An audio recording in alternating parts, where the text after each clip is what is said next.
Demokratët e kanë mundin e ndarë që për çdo institucion të drejtësisë që raporton në kuvend do të bëjnë transparencën e asaj që e cilësojnë dështim të reformës së drejtësi. Në hierarkinë e këtij sistemi që Sali Berisha i quan korruptuar vendos Spakun dhe drejtuesin e tij Dumani.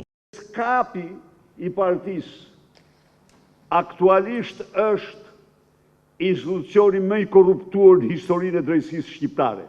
Dosjet në skap mbyllen kundrejt rishfeteve. Kthehen në turshi ato. Po. Socialistët në pushtet dështuan me reformën në drejtësi të ideuar sipas Berishës nga Soros, një sistem që si kundërthekson u përdor edhe kundër opozitës. E kam dëgjuar thonë se nuk janë dënuar përpara kryeministra apo përpara janë dënuar dy kryeministra zotëri. Në atë kohë kur ne është këtu i ka dënuar njëri prej tyre. Dy kryeministra. Mashtrime ordinare të një memorie të shkurt që duan të shkruajnë shqiptarëve historinë sipas oreksit tyre. Janë heq imunitetet zëvendës kryeministrave, edhe në vitin 2009, kanë shkuar në procese gjyqësore.